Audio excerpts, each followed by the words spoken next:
मध्य प्रदेश नक्सल मुक्त राज्यों की सूची में शामिल हो गया है। प्रदेश के बालाघाट समेत आसपास के कई जिले दशकों तक लाल आतंक का केंद्र रहे। वहां पर अब गोलियों की आवाज सुनाई देना लगभग खत्म हो गई है। वजह पुलिस का और नक्सल ऑपरेशन में लगे हॉक फोर्स का ताबड़तोड़ एक्शन है। 7 जुलाई 2024 बालाघाट। पुलिस और नक्सलियों के बीच हुए एनकाउंटर में 14 लाख का इनामी नक्सली उकास सोहन मारा गया।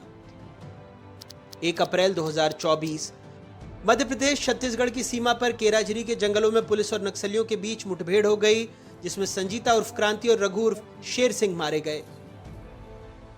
घने और बड़े पहाड़ों के बीच बसा हुआ बालाघाट दशकों से लाल आतंक झेल रहा था। नक्सलियों ने यहां पर बड़े खूनी खेल खेले, लेकिन अब वो सारे खेल खत्म हो चुके हैं और बालाघाट और मध्य प्रदेश अब नक्सल मुक्त हो चुका है। जी हां, देश के गृह मंत्री ने खुद इस बात का ऐलान किया, लेकिन सबसे महत्वपूर्ण बात यह है कि हाल के दिनों में कई बड़े नक्सलियों का सफाया हुआ है और उन सब के बीच में एमएमसी जोन के महाराष्ट्र और छत्तीसगढ़ के जो बड़े नक्सली कमांडर हैं, वो अपने लिए मुफीद जगह छुपने के लिए मध्य प्रदेश के बालाघाट को मानते हैं, लेकिन यहां भी हॉक फोर्स की गोलियों का वो शिकार होते हैं या पुलिस की गिरफ्त में आते हैं।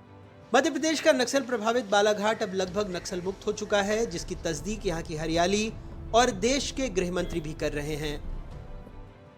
2019 से लेकर 24 तक नक्सल प्रभावित क्षेत्र के नाम से तमगे से मुक्त हुए हैं।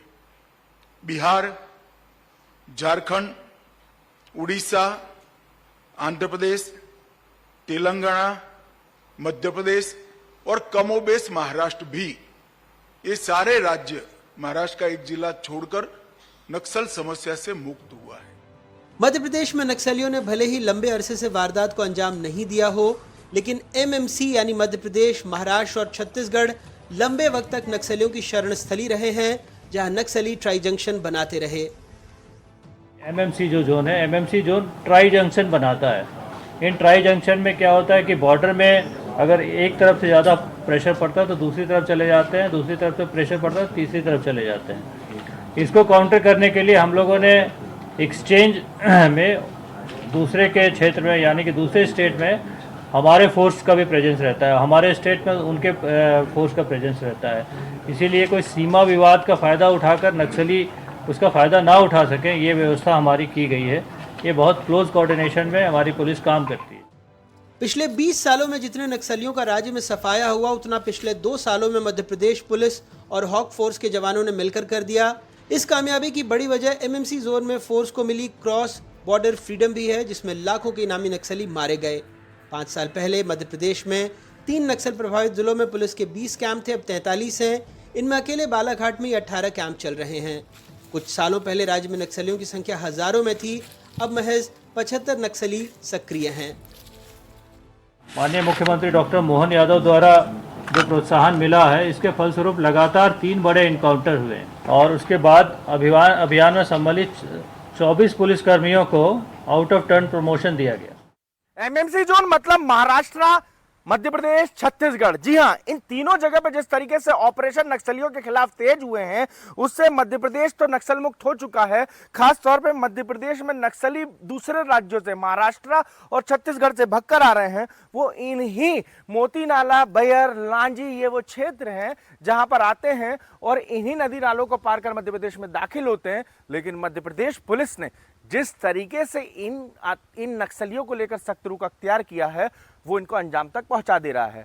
यहाँ आने पर उन्हें मुफीद जगह तो नहीं मिल रही, उल्टी पुलिस की और हॉक फोर्स की गोलियां मिल रही हैं। या वो तो गोलियां खा रहे हैं या सीख चुक के पीछे जा रहे हैं।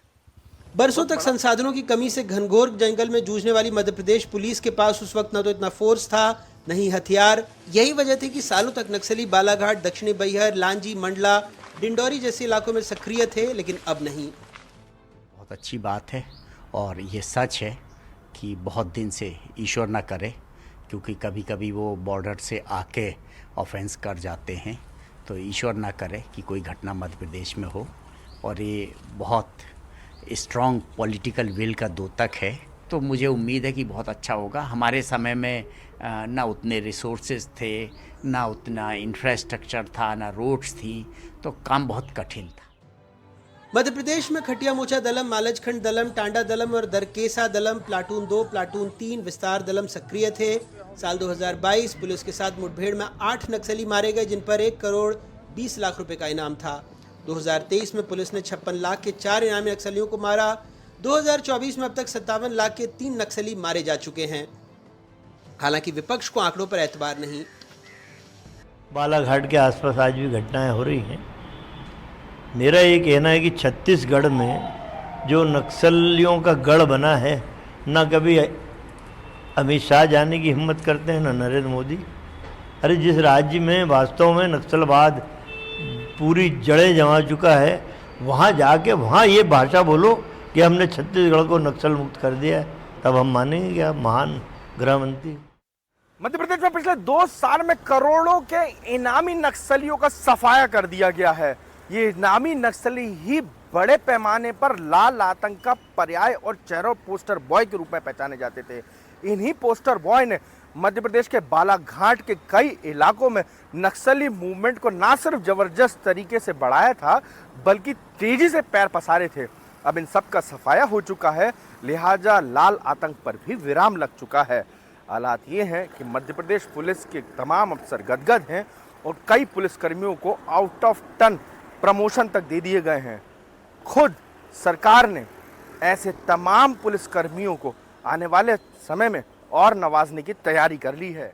1999 में दिग्विजय सरकार में मंत्री लिखीराम कामरे को बालाघाट जिले में उनके ही घर के बाहर माओवादियों ने कुल्हाड़ी से काट दिया था। राजनीतिक आरोप प्रत्यारोप के बीच ये भी सच है कि मध्य प्रदेश लगभग नक्सल मुक्त हो चुका है। बालाघाट से रुपेश श्रीवास्तव और भोपाल से कैमरा पर्सन रिजवान खान के साथ अजय शर्मा की रिपोर्ट, NDTV।